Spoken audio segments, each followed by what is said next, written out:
이솝우화에 보면 청개구리 이야기가 나옵니다.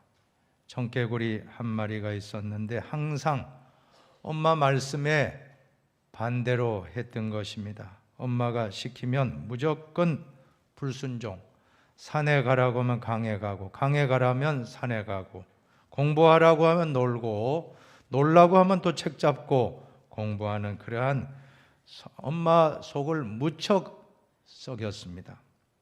늘 반대로 했습니다. 그런데 엄마가 병들어서 이제 죽게 되었는데 마지막 유언을 남기게 되는데, 만약에 산에 내 무덤을 잘 만들어서 묻어달라 하면 강에 묻을 것 같거든요. 그래서 엄마가 지혜를 가지고 내가 죽거들랑 강가에 꼭 묻어야 된다, 그 말을 남기고 죽었습니다.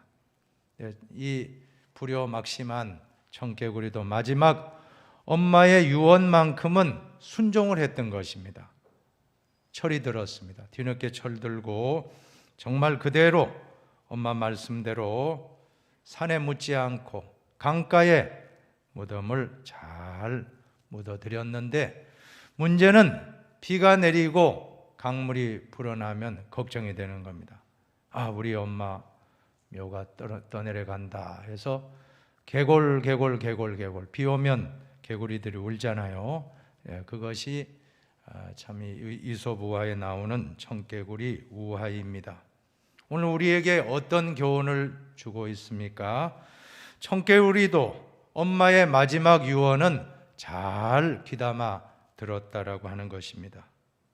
오늘 주님은 베드로에게 마지막 유언을 남기고 승천하셨는데, 그 마지막 유언의 말씀이 내 어린 양을 먹이라, 내 양을 치라, 내 양을 먹이라는 말씀을 마지막으로 남기셨습니다. 한자로 표현하면 목양이라고 할 수가 있습니다.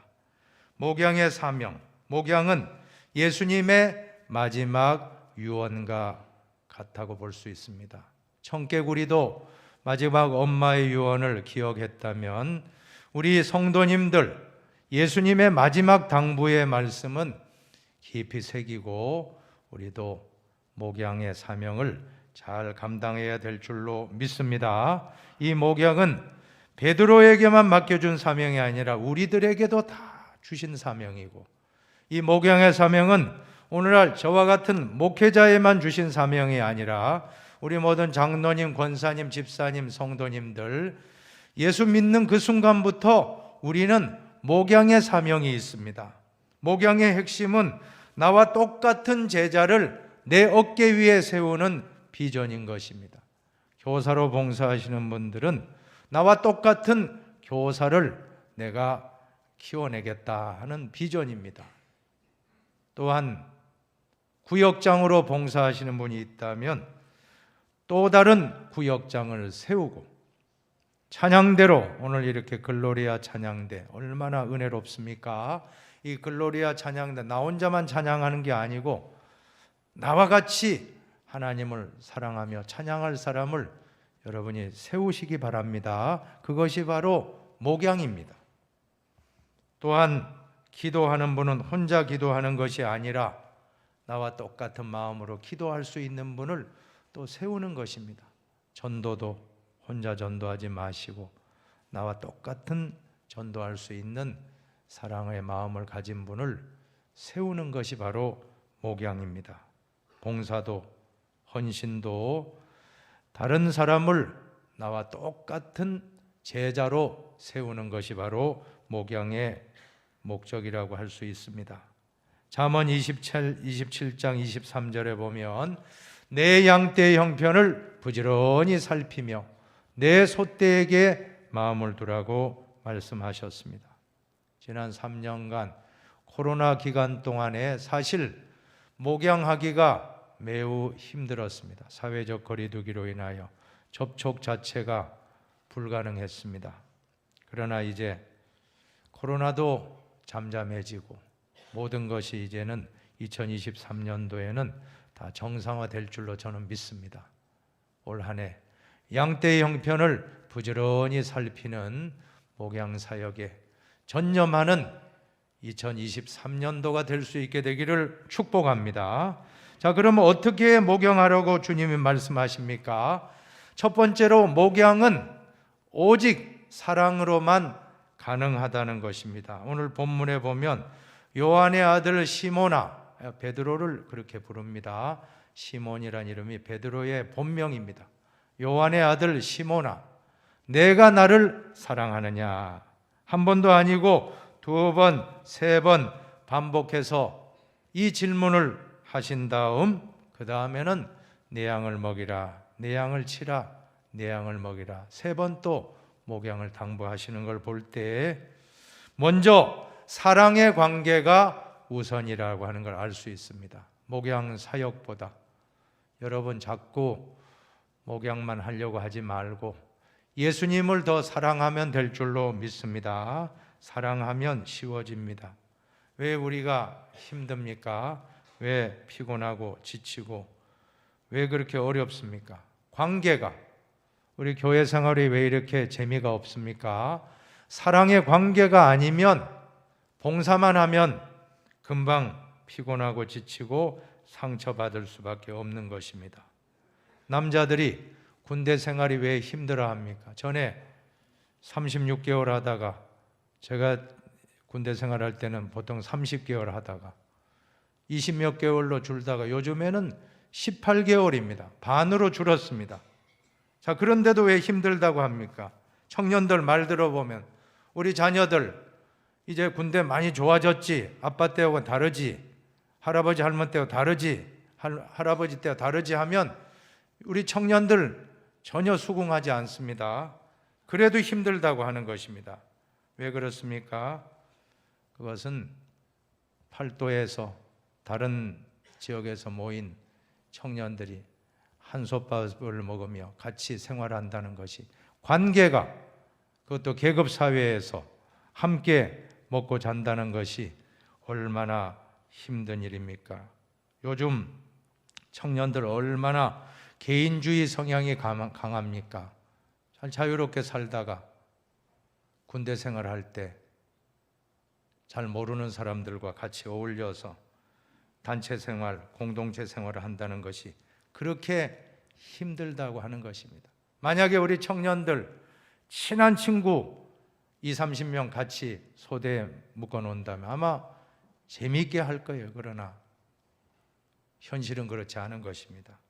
핵심은 관계가 어렵기 때문에 군대 생활이 힘듭니다. 훈련이 힘든 게 아닙니다.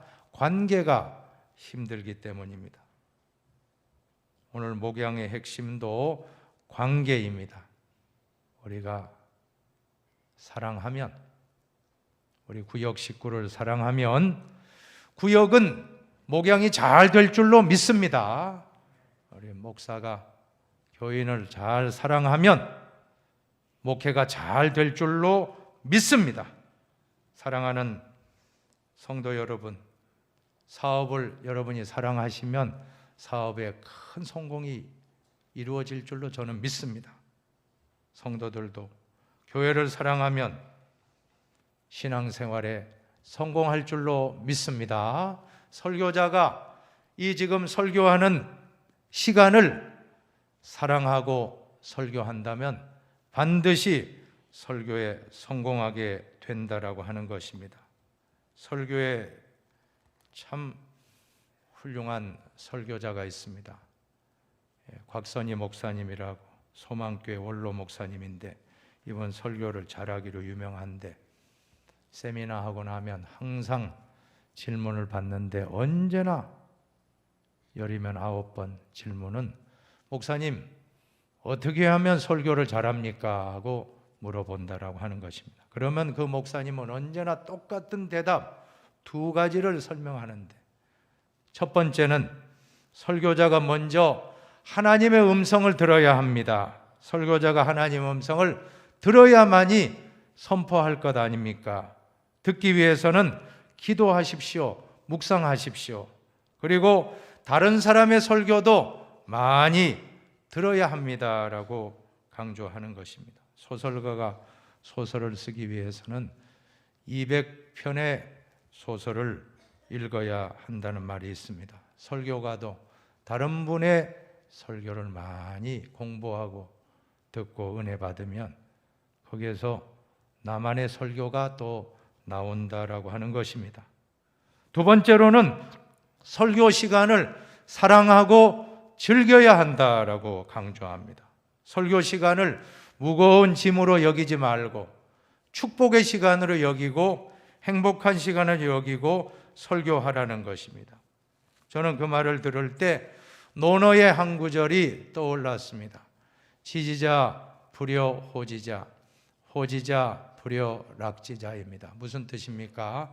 알지자. 아는 것은 그것을 좋아하는 것만 못하고, 좋아하는 것은 호지자 불여 락지자, 좋아하는 것은 즐기는 것, 즐거울 낙자입니다. 불여, 같지 않다는 겁니다. 낙지자, 그것을 즐기는 것만 못하다라고 논어에 있습니다. 사실 목회자가 설교가 얼마나 많습니까? 그러니까 자칫 잘못하면 아이고 설교 또 돌아왔나, 아 이거 너무 괴롭다, 이렇게 하기 쉬운데 절대 그렇게 하지 말라는 것입니다. 아 감사합니다 하나님, 부족한 종을 설교자로 이렇게 사용하신 것 감사합니다 하면서 말씀을 선포할 때, 그 설교를 사랑하고 즐거운 마음으로 할 때 은혜가 임하고 변화가 있고 교회는 부흥될 줄로 믿습니다. 목양의 사명, 우리가 목양의 사명을 감당할 때도 사랑하면 잘 될 줄로 믿으시기 바랍니다.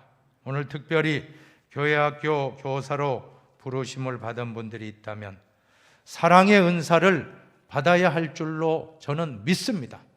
헬렌 켈러라는 유명한 장애인이 있습니다. 이분은 태어난 지 19개월 만에 눈도 못 보고 심한 열병 때문에 시력을 잃어버리고 청력을 잃어버리고 말도 못하는 삼중고에 시달리게 되었습니다. 그런데 설리반이라고 하는 좋은 선생님을 만난 것입니다.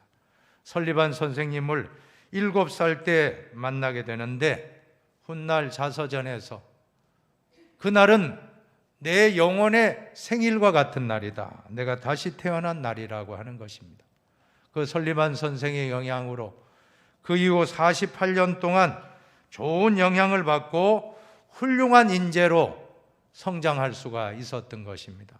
한 가지 예를 들어보면 이 헬렌 켈러가 물이라고 하는, 영어 단어 워터 아닙니까? 이 워터라고 하는 물을 배우는데 무려 7년이 걸렸다는 것입니다. 얼마나 그간에 많은 고난이 있었겠습니까? 그 언어가 트이니까 영어가 트이고, 그 다음에 헬라어까지 공부하고 라틴어도 공부하고 불어까지 공부해서 장애인으로는 최초로 박사학위를 받게 되었던 것입니다. 한 사람의 교사의 사랑이 놀라운 기적과 같은 일을 해낼 수가 있었던 것입니다. 사랑하는 여러분, 오늘 우리도 예수의 마음을 품으시기를 바랍니다. 너희 안에 이 마음을 품으라. 이는 곧 그리스도 예수의 마음이라고 했습니다. 믿습니까? 예수의 마음, 사랑이죠. 우리 예수의 마음을 품고 사랑하면 목회가 잘 될 줄로 믿습니다. 구역이 부흥할 줄로 믿습니다. 우리의 속한 봉사팀이 금년도는 다 회복될 줄로 믿습니다. 만약에 목회자가 사랑이 없이, 사랑하는 마음이 없이 목회한다면 그 순간부터 목회가 아니고 직업이 되고 말 것입니다. 흔히들 사꾼이라고 하는데 사꾼이 되고 말입니다. 만약에 성도님들이 사랑하는 마음이 없이 교회 봉사를 한다면 바리새인이 되고 말 것입니다. 지식도 많고 경험도 많고 신앙 연조도 20년, 30년, 40년 되는데 내 속사람에 사랑이 없다면 그야말로 그것은 큰 문제가 되는 것입니다. 아무쪼록 2023년도 우리 흰돌교회 실천 목표 목양의 사명을 감당하기 위해서 우리는 오직 예수의 사랑을 품고 교인들을 사랑하고 구역을 사랑하고 우리 학생들을 사랑하고 우리 양떼를 사랑하면 우리 교회는 반드시 목양이 잘 이루어질 줄로 믿으시기를 바랍니다.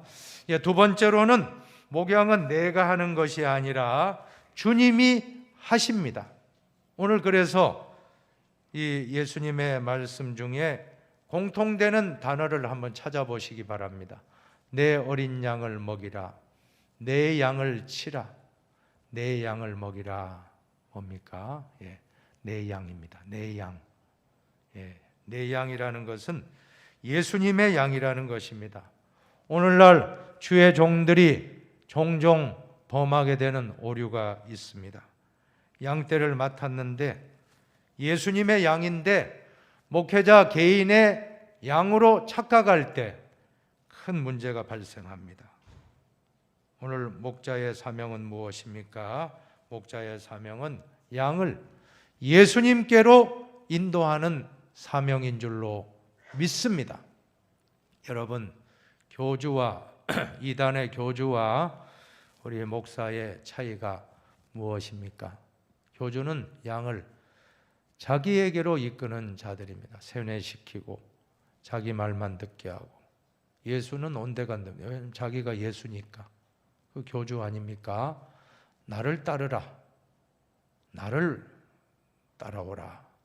여러분, 절대 속지 마시기를 바랍니다. 목사는 어떤 사명입니까? 내가 아닙니다. 주님께로 양을 인도하는 사명자가 바로 목회자입니다. 양은 내 양이 아니고 주님의 양. 교회는 내 교회가 아니고 주님의 교회. 그래서 우리가 신앙생활을 한다는 것이 무엇입니까? 오늘 꼭 기억하시기 바랍니다. 여러분이 예수를 믿는다는 것, 잘 사도행전 16장 31절을 한번 읽어보실까요? 같이 읽습니다. 이르되 주 예수를 믿으라. 그리하면 너와 내 집이 구원을 받으리라. 계속 한번 자막을 띄워주시면, 이르되 아니고 앞에 저 성경을 보십시다. 이르되 주 예수를 믿으라. 잘 보세요. 예수를 믿으라고 안 하셨고 주 예수를 믿으라라고 말씀하십니다. 주 예수. 예수를 믿는 것과 주 예수를 믿는 것은 분명히 차이가 있습니다. 신앙생활은 무엇입니까? 예수를 믿는 게 아니고 주 예수를 믿는 것, 즉 예수님을 주인으로 모시고 살아가는 것입니다. 이 교회에서만 아니고 여러분이 가정에 돌아가셔도 주 예수입니다. 믿습니까? 직장에 가셔도 주 예수, 사업장에도 주 예수, 사람과 대화할 때도 주 예수. 우리는 예수님을 주인으로 모시고 예수님과 늘 대화하면서 주인이 원하시는 방향으로 직장 생활하고 사업하고. 사기칠 수 있습니까? 거짓말할 수 있습니까? 또 남 돈 떼먹을 수 있습니까? 안 되죠. 주 예수가 내 마음에 있는데 어떻게 남을 해코지할 수가 있겠습니까? 남을 잘되게 하고 복되게 하고. 자, 그것이 우리의 목표가 되어야 할 줄로 믿습니다. 내 가정의 주인 예수님, 직장의 주인 예수님, 또 우리 교회의 주인 예수님으로 모시고 예수님이 주인이 되도록 내려놓으시기를 바랍니다. 내 자아가 내려와야 됩니다. 내 자아가 내 마음의 보좌에 앉아있지 않고 내려오십시오. 그리고 예수님이 내 보좌에 앉아 계실 때 비로소 우리는 신앙생활을 하는 것입니다. 영성의 핵심은 내려놓음입니다. 한번 따라합시다. 내려놓음. 내려놓음. 내려놓음. 내려놓음. 우리 한번 복음송 가사를 은혜 받으면서 같이 찬양해 봅시다. 내가 주인 삼은 모든 것 내려놓고 내 주 되신 주 앞에 나가 내가 사랑했던 모든 것 내려놓고 주님만 사랑해. 주 사랑 거친 풍랑에도 깊은 바다처럼 나를 잠잠케 해. 주 사랑 내 영혼의 반석, 그 사랑 위에 서리. 할렐루야. 다 오늘 내가 주인 삼은 것 내려놓고 예수님이 내 삶의 주관자가 될 수 있도록 내려놓으십시다. 영성의 법칙은 비우면 채워지고 낮아지면 높아지고 내려놓으면 비로소 내 자아가 회복된다라고 하는 것입니다. 그동안 우리가 왜 힘들었습니까? 전도가 왜 힘들었습니까? 내가 하려고 하니까. 내려놓으십시다. 내가 하는 게 아니고 주님이 하실 줄로 믿습니다. 신방이 왜 힘듭니까? 내가 하려고 하니까. 양육이 왜 힘듭니까? 목양이 왜 힘들었습니까? 내가 하려고 하니까. 내 양인 것처럼 착각했습니다. 내 양이 아니고 주님의 양이다. 주님이 하시도록 이 시간 내려놓아 보시기를 바랍니다. 수고하고 무거운 짐진 자들아 다 내게로 오라. 내가 너희를 쉬게 하리라. 자, 그 다음 구절은 같이 한번 읽어봅시다. 이는 내 멍에는 쉽고 내 짐은 가벼움이라 하시니라. 우리 참 현대 크리스찬들이 다 지쳐 있다는 겁니다. 너무 피곤하고 일주일 내내 직장 생활하다가 교회 와서도 너무 피곤하고 힘들다고 합니다. 교회 생활 내 힘으로 하면 피곤할 수밖에 없습니다. 목양을 내가 하지 말고 예수님이 하실 수 있도록 내려놓고 우리는 기도하면 될 줄로 믿습니다. 자, 앞서 뭐라고 하자 그랬죠? 목양을 할 때 사랑으로 하면 되죠. 한번 해봅시다. 사랑으로 합시다. 사랑으로 합시다. 기도로 합시다. 기도로 합시다. 예, 사랑하는 거 우리 사랑은 할 수 있잖아요. 사랑. 우리 양떼를 사랑하고 우리 교우를 사랑하면 그 다음에는 하나님이 하실 줄로 믿습니다. 기도하면 하나님이 역사하실 줄로 믿습니다. 양떼를 바라볼 때 기도하지 않고 내 힘으로 하다 보면 금방 찾아오는 것이 서운한 마음. 구역장으로 그렇게 내가 참 공들이고 수고했는데 구역원들이 나를 몰라주고 나에게 서운하게 할 때 얼마나 그 속상합니까? 이렇게 비유할 수 있습니다. 우리 부모님들이 자녀를 잘 키워놓고 나중에 장가 보내고 나면 서운한 감정, 시집 보내고 나면 서운한 감정.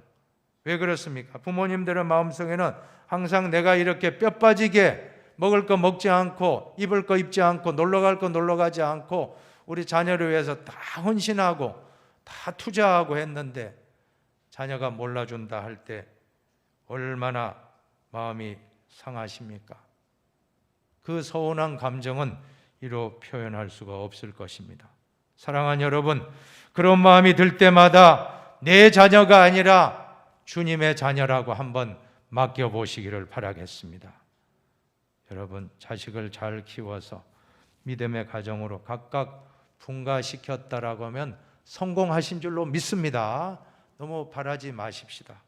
자식에게 보상받을 생각을 한 순간 우리 마음에 서운한 마음이 더 커질 것입니다. 잘못하면 불행에 빠지게 될 것입니다. 오늘 내 것은 하나도 없습니다. 다 주님의 것입니다. 나는 잠시 맡아 청지기로 감당한다 생각하고 교회도 주님의 교회, 여러분 시간도 주님의 시간, 물질도 주님의 물질, 자녀도 주님의 것이라고 믿고 우리가 할 수 있는 것은 기도만 하면 될 줄로 믿습니다. 자녀 위에 서운한 마음 들면 기도만 하십시오. 그러면 하나님이 자녀를 깨우쳐서 다시 보상을 주십니다.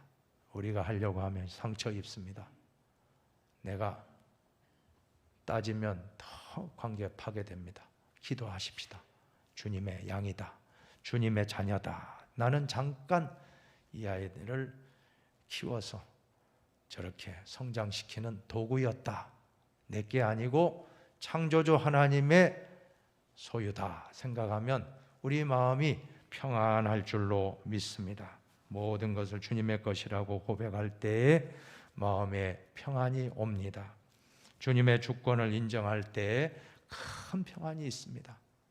그 목양도 무거운 짐이 안 될 겁니다. 이제는 내 짐은 가볍고 내 멍에는 쉽다라고 말씀하셨는데 정말 무거운 목양이 아니고 가벼운 목양, 축복의 목양, 행복한 목양이 되시기를, 구역장이 되시고 또 여러분 직분자가 되시기를 주님의 이름으로 축원합니다.